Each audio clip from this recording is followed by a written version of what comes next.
How much money can you actually make with a vending machine? I've heard people all over the internet say all sorts of crazy numbers. So I'm going to start from scratch to show you in 30 days how much money it costs, how do you start this thing, and how much money we can actually make with a vending machine. Let's get into it. To keep it as real as possible, I'm not going to do this myself. I'm actually going to have somebody do it who's never done this before. Meet my producer, Caroline. Why? Because Caroline's just like you.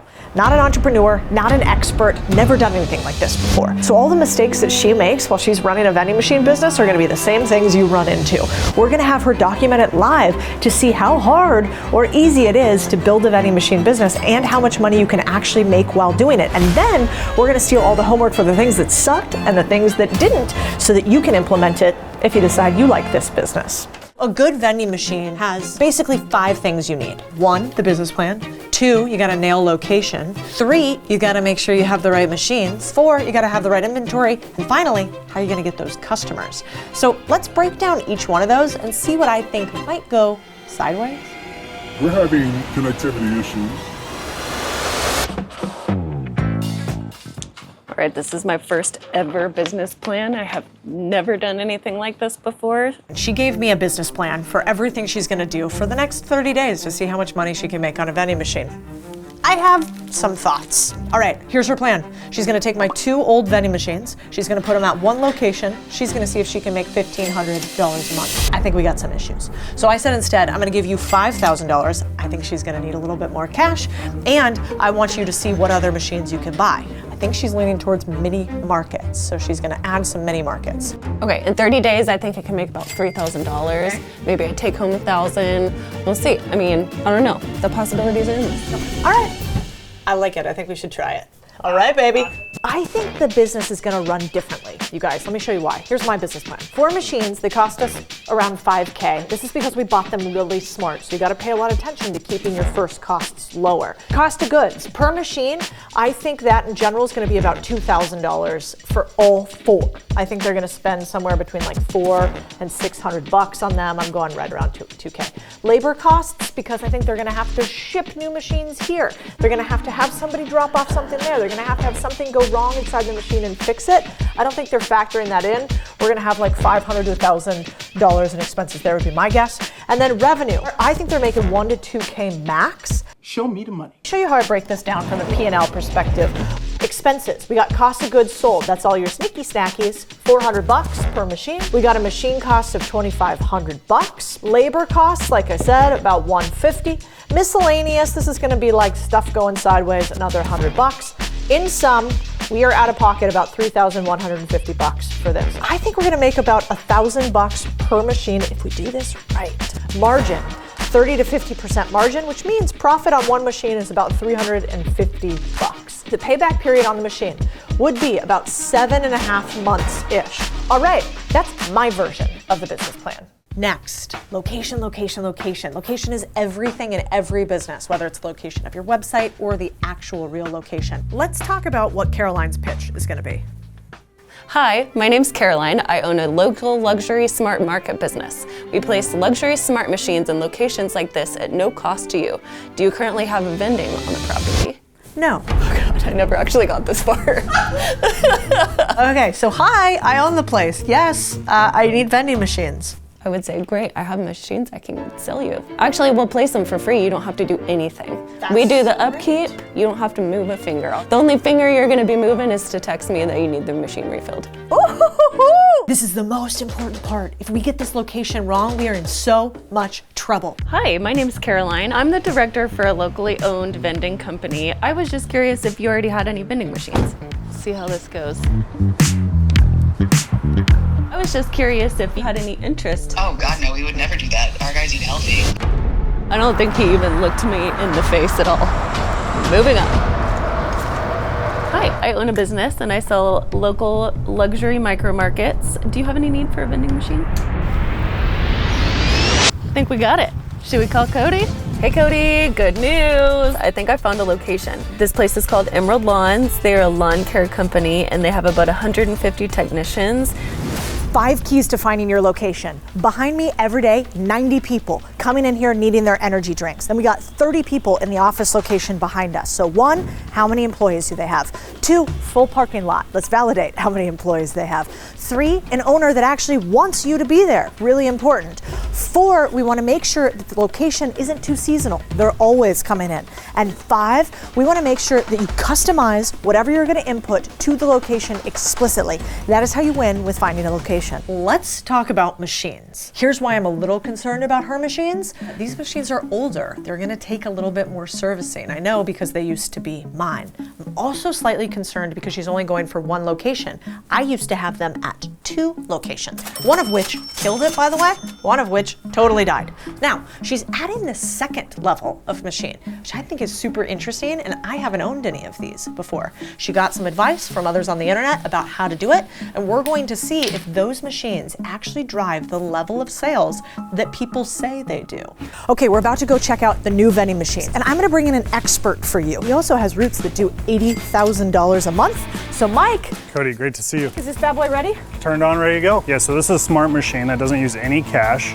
You swipe your card, whatever you grab in the machine, it charges your card, you walk away and you're good. So what if somebody comes in here and they grab it all? They get charged for all of it. They have to pay for it. Exactly. What are we gonna put in here? Because you talked specifically to the person on site. Yeah, so they want drinks for all their lawn care people that are going off site to mow. They want to keep them hydrated. They definitely want some Gatorade. Monster, Rockstar, Celsius. Okay, and you might think water, but no. No, they don't want Because water. they provide the water. Yeah, they got jugs in the trucks. So you got to talk to management first and make sure we actually understand, what does the crew want? What are they buying all the time? Look at the cans in the truck. Like, what are people leaving behind, right? Exactly, they're paying for convenience. But they do have a couple things that we might be concerned about, such as a $10 hold for every purchase that you do on those machines with your credit card.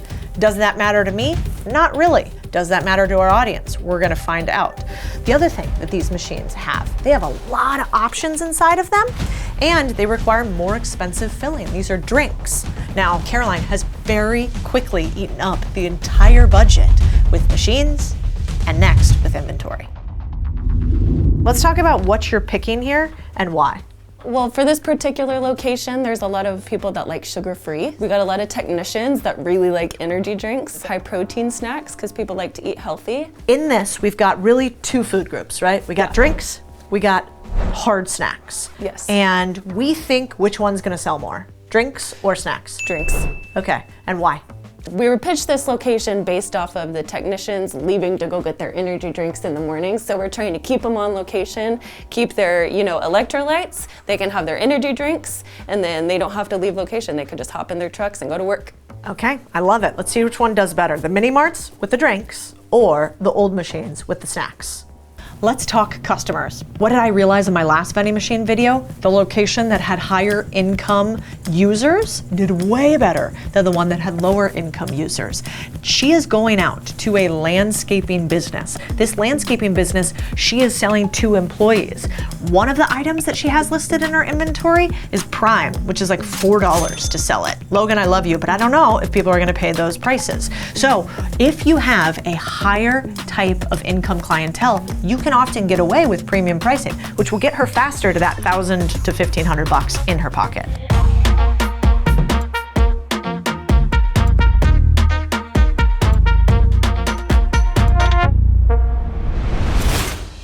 So sales are awful. I gotta tell you guys something. I am really concerned about these old machines that they're using. So when I use them in my locations, they are either on site at my companies. There's usually somebody there who knows how to fix them, finagle them. This is like 30 minutes away from her. So I think that there might be some issues with these old machines. Even though they look cool, these things break all the time. I am extremely frustrated because I cannot figure out how to change the product maps on my NIAX readers. So a product map in a vending machine is the way that products are laid out in your machines. Here's why I'm frustrated with these old machines. You should just be able to change these products in the NIAX app. For instance, you click A1, it dispenses your bag of chips with the correct price, and you're good to go. These prices and these machines are incorrect, and I've tried and tried to change it in the app. I'm like you, I have no idea what I'm doing. Half of the game of business is just problem solving. Remember, every time you see a problem, that's where the profit is. That means there's an opportunity for you to make money. And we'll see if she does. I'm gonna give some vending machine experts a call, see if I can get someone out here to help me and see if they can help me figure it out. This one keeps doing this screen.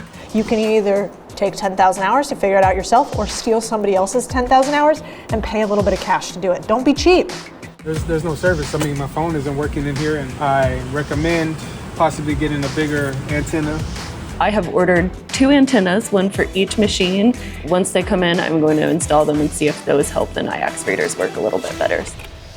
All right, problems to start the day off. Come on, doggo. First of all, they're in a dead zone. You gotta be really careful when you place vending machines that there's actually a Wi-Fi connection. What does that mean? People are swiping, they're getting pissed because it's not working. That's one huge issue. Second issue that we've realized is they put a hold on people's credit cards of $10. No, you have to authenticate $10. You got up. I can go to freaking Walmart, but he's down the street. Oh, bro, they even put a camera. Now, if you're in a richer location, like our last vending machine location, nobody cares, nobody even notices it. But when you're working with people who are, these are guys who are running landscaping trucks, they notice that $10, and that's going to mean they do not buy. Be careful that your avatar gets served in the way that they need to be served, not the way you think to serve them. So as a person who's doing something like this for the first time, I was way too confident, and putting 4 machines in this location would not suggest ever. I think it was a bad idea. Cody. Hey, business plan not going well? Want to talk about it? Okay, let's go talk about it. I think it's pretty safe to say that vending machine is officially not passive for you. Is that right? Correct. Okay, should we fix it? Yes, please. Okay, let's do this. We've basically got 2 things we've got to do to change your business completely and make this a success for you. Okay. All right? First, we didn't do something up front that every new business owner needs to do. It's called the perfect fit business. We've got to figure out what type of business you want. You want this to be a part-time business, 4 to 5 hours a week? Something like that. All right. You also want this to be a lifestyle business, meaning you don't have to work all weekend. You can just sort of pop in before or after work. Yeah. Simultaneously, you want this business to feel easy, like a little something you do on the side, but you're not figuring out these big problems every single week. Is that right? That would be great. All of these things, would you say you have that now in your business? No. Not a single No. one. The second is you want an operator for your business so you can be an owner, not an employee, right? All right, we've got our operator owner fit. And finally, scale and size of the business. So right now, you would be happy with like an extra $1,000 a month? Would that feel good to you? That would feel great. So what we find in the middle is your little perfect fit business. We know that what we've set up previously was not actually the right business for you. Sometimes if you follow everybody on the internet, you can listen to a bunch of other people talk you into their dreams, not yours. It's called mimetic desire, right? Okay. So now we're gonna change this for you. How do we change it? There are really only 2 things that matter. The first, location. If we changed the location of your vending machines and you had a ton of people coming and buying things from it daily, could you solve almost every other problem that you had? Yeah, pretty much. Okay. And then the second thing that would solve it is if we had an operator in your business who is not going to run the business, do the P&Ls, but going to go do the pickups and the check-ins, then you're getting back a couple hours in your week. And then number 3 is we're actually not going to scale this business. We might trim this business. All we really want is an extra $1,000. We want to have some extra earning incomes. Maybe we don't need all of those machines, and we might actually get a nice little payout for you for some of the machines or locations and actually downsize the business. Okay. Does that sound like something you might like to do less of? Maybe not have to deal with those 2 machines that are more faulty. Yeah, that's music to my ears. I'm so excited about this. I don't want to tell it while she's in here because she's had a tough 30 days, but wait until you see how much money she's going to make when she gets this right on her next location. It's going to be good. So I'm at Overture Mueller. It's a warm lead that's kind of turned hot. Thank you so much. And I will email you that list tonight. Yep, I'm excited. Me too. This is going to be great. They were excited. I sat down with a group of residents. It cracked me up. I never thought they would want the foods like the chicken pot pie and Oh, yeah. burritos. They are so cute. All right, let's talk about this location. So we got a 55 plus senior living location. Why do we like this? 200 units, but a lot of them have 2 people in that. So maybe closer to 300, 350. That's getting to some good foot traffic.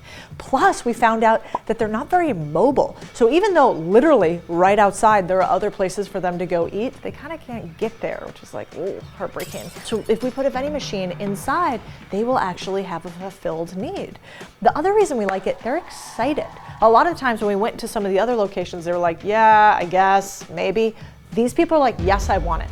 Also, Caroline did a really good job of interviewing a bunch of people. What do you need? What do you not need? This is a really good move. And then finally, our prime location is because the site wants to work with us.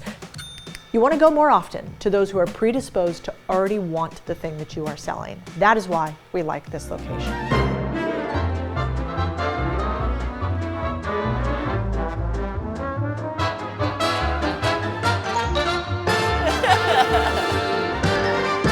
All right, let's talk old location. Revenue, we made $30 per day. Machines, 4 of them. Costs for those machines, $9,400, okay? A time and effort, high. She's going there for 4 to 10 hours per week. That's a lot. New location, revenue, $30 a day, the same, but 1 machine. So cost, $2,500. We like that. Time saved, this is fascinating. Only 2 hours per week instead of the 4 to 10 hours per week. Why? Less breakdown in these new machines as opposed to old ones, and she doesn't have to drive an hour away. This thing's way closer. So I think we're making the same amount of money with a quarter of the costs. That's a pretty good win. So way more efficient for way more money. The secrets that we just told you and Caroline worked through led to a business that makes 3x more with probably 3x less work. Nice job. Thanks. All right, I know you got some restocking to do because you're going to continue running this thing. But the real question for you guys is this a good business for you? I think this is a starter business, but you guys tell me, would you start this business? Not every business is $1 million business. And this one, well, it's not. Let's break down how to actually make money with a vending machine. We're gonna show you what we've made with a new location that is better, an audience that actually wants us there, and some better pricing. Okay, let's talk. So we've got our expenses over here. Now we have the machines at $5K, even though she didn't have to pay for that. Our cost of goods sold, we already talked about that, about $2,700. Then we've got labor, we're giving her $800. Okay, that's the expenses. But the income's starting to get pretty good, you guys. Over here on this machine, we're starting to make about $60 a day with our first couple of days coming in. That means if we times it by, let's call it 29 to 31, depending on the month, we're looking at somewhere between $1,600 and $1,800 we make on 1 machine.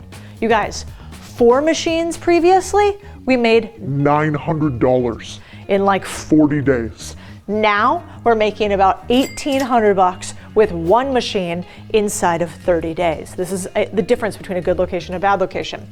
Then we did something clever, didn't we, Caroline? Yes, we did. So Caroline had that last location. It was too far for us. We didn't think it was a very good location, but we reached back out to people who buy vending machine routes, and what did you do?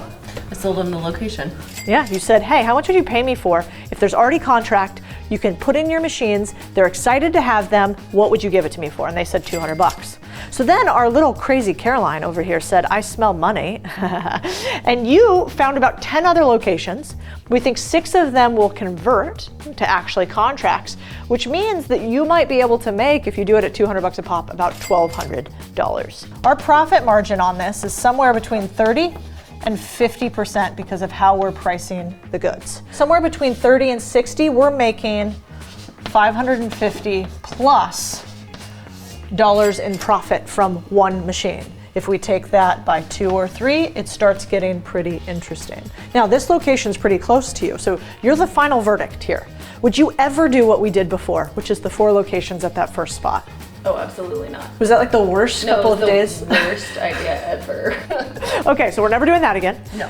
Now, if we have this closer location, and we have this 1 machine, and we don't have the failing machines, and you're making $550 extra a month, plus you add another machine, so we're looking at potentially $1K in profit a month Is this interesting for you? I'm liking that. So what is the one thing that we have learned more than anything else about running vending machines? Location is key. Location is everything. So do you guys want me to tell you how to make sure you never fail in a vending machine business in about 30 seconds? I think we should do this. Ready, go.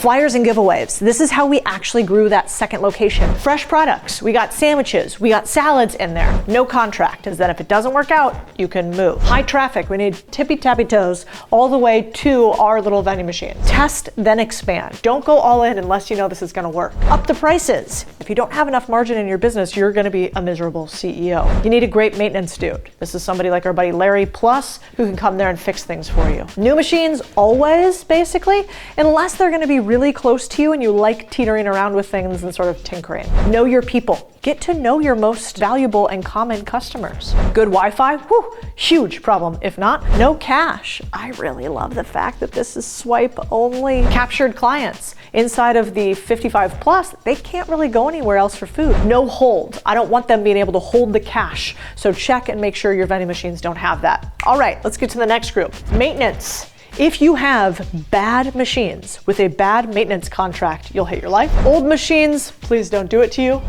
If you don't have good communication with the locations, one of the locations, I won't tell you which one because I don't want to make anybody feel bad. wasn't very responsive, so we couldn't actually get them what they needed. Old machine also doesn't make it so sales are very clear. Card readers are super faulty on old machines, not great. Product map, this is super technical, but you saw in Caroline's problems, there's an entire area in the old machines where you have to like rotary change the prices in them. It takes forever, it's not a keyboard. The old machines also have dated hardware, often they're called like NIAX machines that plug in. Also, you gotta make sure you're not in a service dead zone.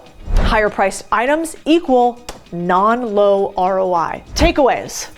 I want a business that is fun to run because I know the truth. There's no such thing as a plug and play business. You actually have to know your avatar. I like selling things to rich people often. They pay more. Location is the most important thing in vending machines. This is a real estate business, baby. I think you should buy old routes, like we sold people our routes, but not old machines. And then finally, let's be honest. This is not an easy side hustle, guys. This is not passive income. Anybody who's telling you that is Lying to you. Liar. not to mention, you should want to build a business that you love, not a business that you just get to sip pina coladas and do. That doesn't exist. You can make thousands with vending machines, but it ain't gonna be passive.